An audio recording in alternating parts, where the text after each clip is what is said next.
और जितना भी लाइव शो वालों देखब हमार रवि भाटिया यूट्यूब चैनल गोरखपुर आप लोग यूट्यूब चैनल पे सर्च करब तो ये सब गाना आप सबके मोबाइल में यूट्यूब चैनल पे देखे के मिले। तो हमारा भाई के चैनल के सब्सक्राइब करें रवि भाटिया यूट्यूब चैनल पे। जय हो।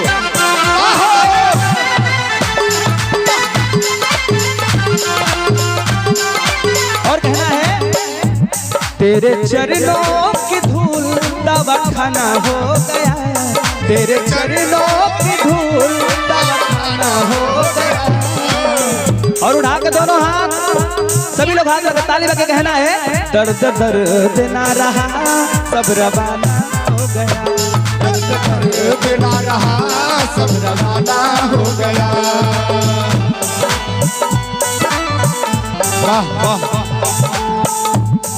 और देखिए भैया हमारे लाल खान भैया की तरफ से बहुत सारा प्यारा से कहाँ बड़े हो।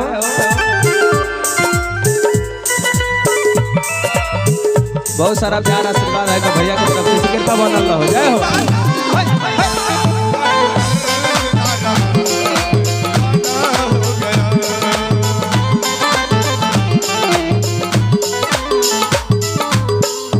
और कहना है सच्चा दरबार तेरा, सच्चा तेरा नाम है, तेरे आंचल में मैया दुनिया तमाम है।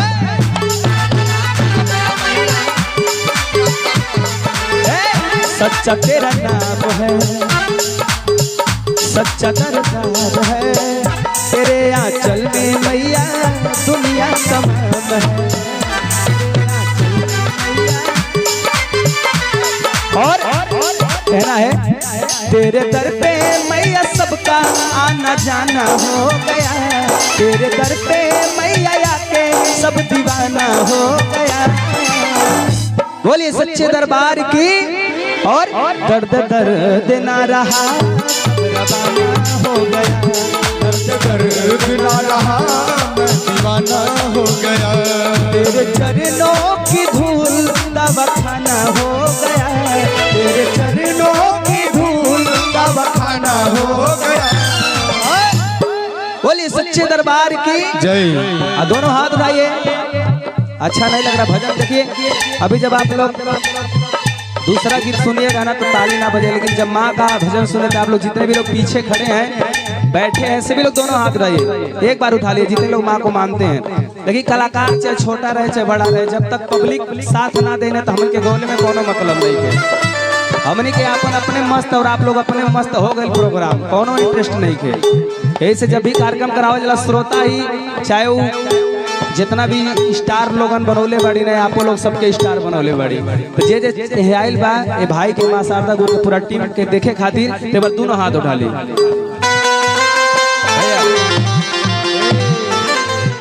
दोनों हाथ उठाइए।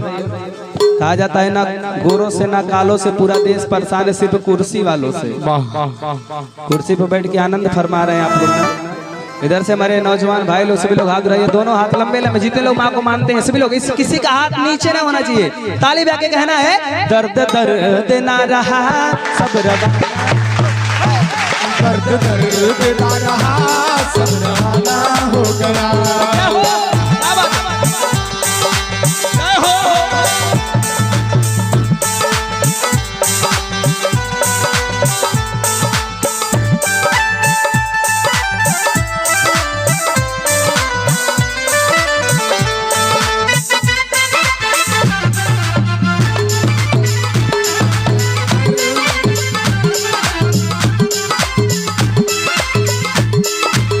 और कहना है तू ही तो आग है माँ, तू ही तो पानी है, सारा नौकर तेरा तू ही महारानी है, सारा जग नौकर तेरा तू ही महारानी। कहना है तू ही तो आग है माँ, तू ही तो पानी है, सारा जग नौकर तेरा तू ही महारानी है, सारा जग तेरा तू ही महारानी है। नागेंद्र अखिलेश लादर आसियाना हो गया, नागेंद्र रविंदर आसियाना हो गया। बोलिए केवटली वाली मैया की। दोनों हाथ रहिए एक बार पूरे पूरे हाथ ताली करके कहना है दर्द दर्द ना रहा सब रवाना हो गया, दर्द दर्द ना रहा सब रवाना हो गया। तेरे दर्शन को दुनिया दीवाना हो गया, तेरे दर्शन को दुनिया दीवाना हो गया। दर्द दर्द ना रहा सब रवाना हो गया, दर्द दर्द ना रहा सब रवाना हो गया, दर्द दर्द ना रहा सब रवाना हो गया, दर्द दर्द ना रहा सब रवाना हो। बोली सच्चे दरबार की, बोली केतली वाली मैया की। अगर अच्छा लगा हो तो एक बार जोरदार ताली बजा के आशीर्वाद दे। अरे अंगना लिपैबो मैया कलशा धरैबो। एगो भक्त गंगा जी जब बैल बा स्नान करे तो गंगा जी से वहाँ के पानी लायल बा, और माई के जब नवरात्रि के पावन कोनो शुभ काम होला तो गंगा जल से माई के अंगना लिपाता और चौका पुराता और कलसा रखे के बात करता। भाव लागल बा कभी जी कैसे निकले बानी कैसे हो।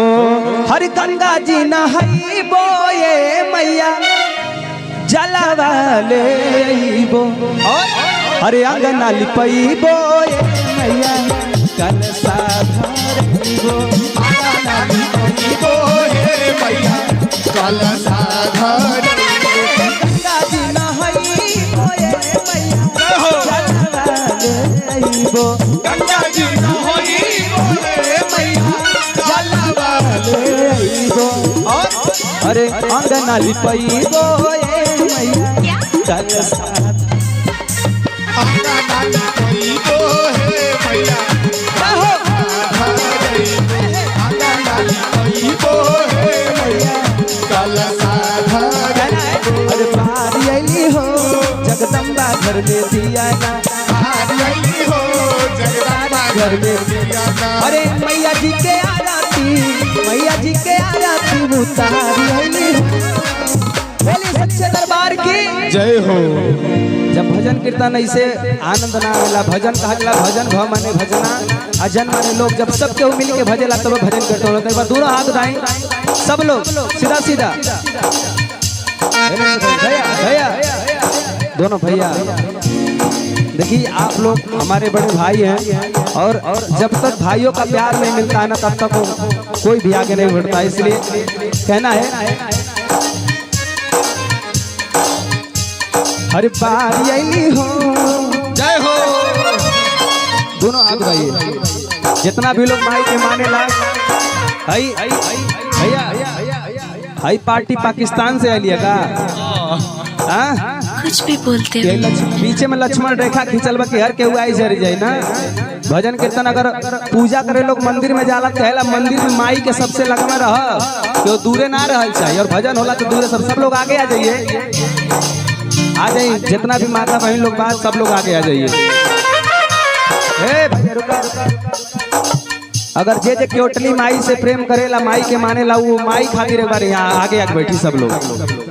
आज कबो भजन कीर्तन में दूरे ना बैठे के चाहिए, जब भी भजन कीर्तन होला तो हम सब एकजुट होके बैठे के चाहिए। अखिलेश भैया आज माइक पटदार हो वहाँ बैठी। हाँ जे माई के भैया कुर्सी आप किनारे कर लीजिए, सब लोग आ जाइए। जितने भी लोग अगर मानती है माँ को तो आ जाइए, सभी लोग आ जाइए। हाई कुर्सिया अच्छा हाई तनी कुर्सियाँ साइड कर रही सब लोग पीछे नहीं, उधर चले जाइए, आराम से आगे बैठिए। ए बहनी कुर्सी इलेक्शन और चला तो अपन तो 80 साल का हो गए बाड़ू ना, अब से कमर दर्द करे लागल बा। बहुत बढ़िया क्या बात है। बोलिए सच्चे दरबार की। भैया अरे गड़िया हमार गिर जाई हो, घर में उठा ले जाओ, वहीं बैठिए आराम से। जितना कमाई नहीं उसे जो नुकसान कर देवा सब दुनिया में। थोड़ा कुर्सी लेके बैठिए आप लोग, आराम से कुर्सी ले लीजिए। हट जो वहाँ से हट, पैसा दे ले का हट जाए। भाई बोल सच्चे दरबार की। उठाइए दोनों हाथ, आप लोग बैठ जाइए भाई। अब बैठा बा देखा दू लोग आवत नहीं बड़ा मजा आई। अब सभी बैठ जाना, आ जाए भैया चाचा सभी है नहीं बैठा। और साथ ही साथ हमारे बीच बड़े भैया वशिष्ठ सिंह जी, आपका मैं तहे दिल से धन्यवाद करता हूं। साथ ही साथ जो भी हमारे भैया लोग साथ में आए हुए हैं, आपका प्यार हमेशा रहता है।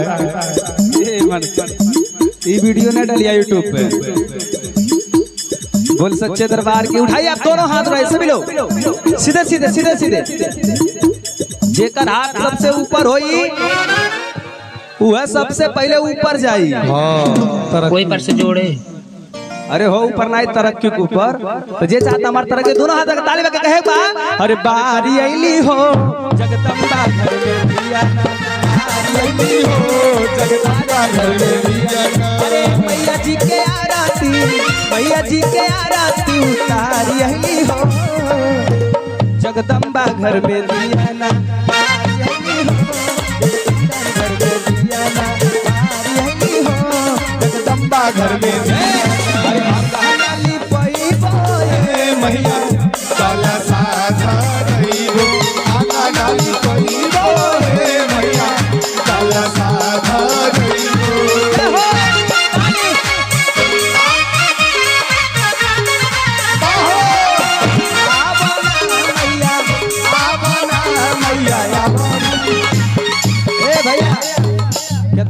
कितना लोग अपने घरे माइक बुलावल चाहता, के माई के बुलावल चाहता अपना घरे। जे बोला दोनों हाथ लगा सब लोग गाई हमरा साथे कहे बका, आवना मैया आवना मैया आवना आवना मैया आवना मैया, जल्दी से हो के तैयार, जल्दी से हो के तैयार मैया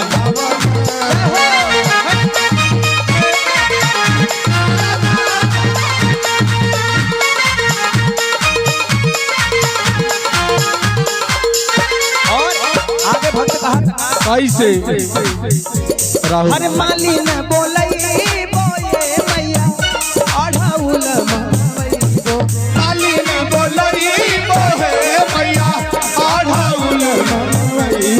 भैया जब मालिन के बोलावा जी तो मालिन से का मंगावे के बा, केहू नहीं जानी आप जानो। माई का सच्चा भक्त हो। हाँ हर माली न बोलई बोए मैया अढ़ाउल मंगईबो। और आओ अढ़ौल का का होई, अरे हरवा बनईबो मैया हरवा बनईबो हे मैया के बही रहीबो। दादी ना हई ए मैया जलवा लेईबो, दादी ना हई हे मैया जलवा लेईबो। अंगनाली पईबो आवा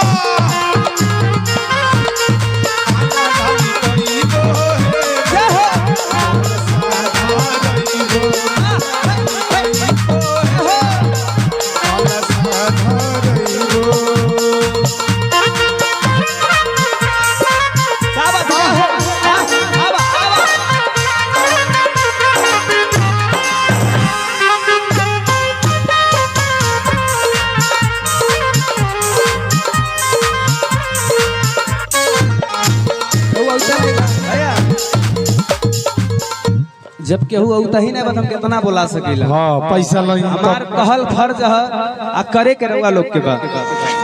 कोई पर से जोड़े।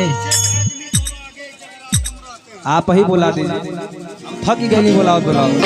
ए अखिलेश भैया के जाना ही आपका गांव होखा तो जैसा हम स्टार तो है ना कि हमार बतिया लोग मानी ना ना। गोरखपुर में है, गोरखपुर में हमारे लोग बात माने ला, लेकिन ये दूसर क्षेत्र बा, यहाँ के लोग ना माने वाला बा। यहाँ लोग खाली हुआ चाहिए बिगड़ी बना दे भर के झोली मैया भोली बिगड़ी बना दे। आवा आवा आवा आवा हरी रे हरी रे। बोली सच्चे दरबार की। अखिलेश भैया हम चाहेंगे बस आप 2 लाइन हमारे वशिष्ठ भैया, अशोक भैया, बड़े भाई अंकित भैया, सोनू भैया, क्योंकि इन्हीं लोगों के सौजन्य से भी 8 तारीख का कार्यक्रम जो संपन्न हुआ है क्योटली धाम में, तो हम चाहेंगे भैया के बाद 2 लाइन हो जाए। सोनू भैया कौन है? हाँ, और वशिष्ठ भैया हैं, वशिष्ठ भैया, और हमारे भैया लोगों का नाम तो फिलहाल हम थोड़ा भूल रहे हैं। अंकित भाई हैं, कहाँ गए हमारे अंकित भैया? क्या बात है। और अशोक भैया भी हैं साथ में, और प्रधान जी भी हैं हमारे सामने खड़े हैं। हरे रउए नु देले बानी हरे गोदिया में बेटा, कह दिहली कृपा सैया हरे बन गई नेता, और एगो करी न भलाई एक क्योटल ही नहीं, हमरे भैया के विधायक दी बनाई एहो क्योटल ही। बोले सच्चे दरबार की जय हो। जितना भी भैया लोग आयल बहे सबके हम भोजपुरी लोग गाएंगे अखिलेश मोदी आप सबके प्रणाम करना नहीं, और ऐसे ही क्योटली माई की कृपा आप सबके ऊपर बनल रहे, ऐसे आप लोग मस्त रहे, व्यस्त रहे, स्वस्थ रहे। बोले सच्चे दरबार की जय। कि आज क्योटली नगरिया बड़ी नीक लागता, कि आज क्योटली नगरिया बड़ी नीक लागता, कि हमरे माई के अंगनवा बड़ी नीक लागता, हमरे माई के अंगनवा बड़ी नीक लागता, हमरे माई के। अच्छा भैया नेपाली पैसा दे रहे हैं का? अब जाना पड़ेगा हमको नेपाल पर। क्या बात है।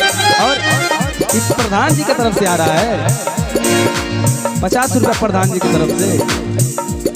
क्या बात है। बोले सच्चे दरबार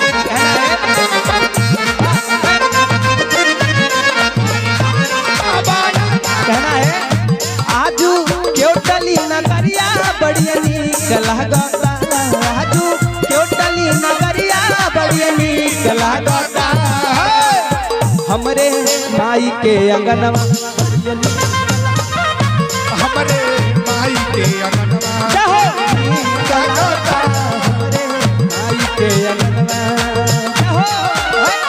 क्या बात है। ताली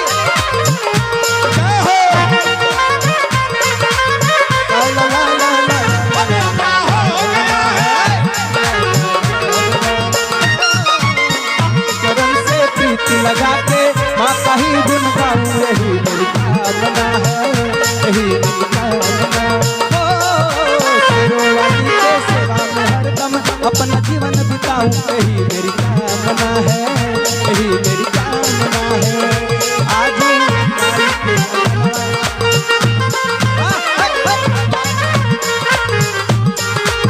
और कहता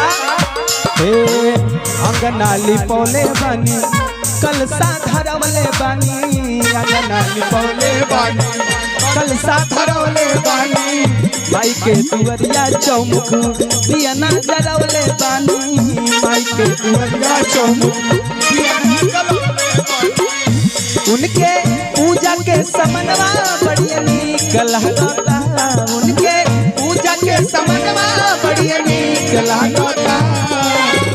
बोलिए क्योटली वाली मैया की जय हो। दोनों हाथ रही सभी लोग सीधे सीधे ताली बजा के कहना है, इधर से सभी लोग भैया लोग आप सभी लोग उठा लीजिए दोनों हाथ, ताली बजा के कहना है उनके पूजा के समनवा बड़ी नीक लागता, उनके पूजा के समनवा बड़ी नीक लागता, हमरे माई के अंगनवा, हमरे माई के जय हो लागता, हमरे माई के जय हो। जय हो जय हो क्या बात है बा?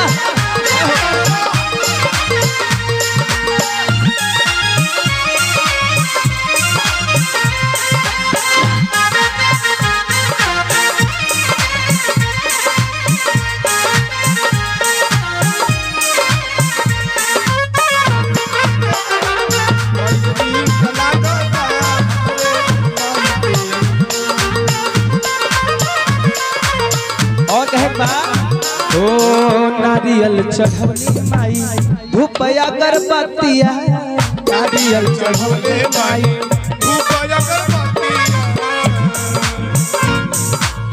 पूजे खातिर चरण अइले नागेंद्र पुजरिया पूजे खातिर चरण अइले नागेंद्र पुजरिया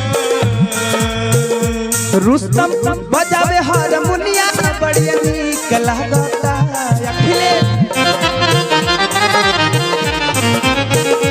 अखिलेश गावेला भजनवा बढ़िया नीक लागता अखिलेश गावेला भजनवा बढ़िया नीक लागता रुस्तम भक्ता बजावेला तलिया बढ़िया नीक लागता और उठा के दोनों हाथ लंबा लंबाई हमारा भजन के अंतिम लाइन है करे बाद भोजपुरी गीत गावल जी हमने के दोनों हाथ उठाई। आई देखिए हमारे चाचा जी की तरफ से उनका भी फरमाइश है कि आपके गाने के बाद एक गाना, लेकिन मैं बीच में सपना जी की बात गाऊंगा, लेकिन उनका हाँ आइए सच्चे दरबार उठाइए दोनों हाथ सभी लोग ताली बजा के कहना है कि हमारे माई के अंगन हमारे माई के अंगनवा बढ़िया नीक लागता हमारे माई के अंगनवा बढ़िया नीक लागता हमारे माई के अंगनवा बढ़िया नीक लागता हमारे माई के अंगनवा बढ़िया नीक लागता हरि रे बोल सच्चे दरबार की जय। अगर जकरा जकरा भी अच्छा लगा लोग चारों तरफ से ताली बजा के आशीर्वाद दे सब लोग जय हो। हाँ ये अपना बाड़ी के विराम देता नहीं।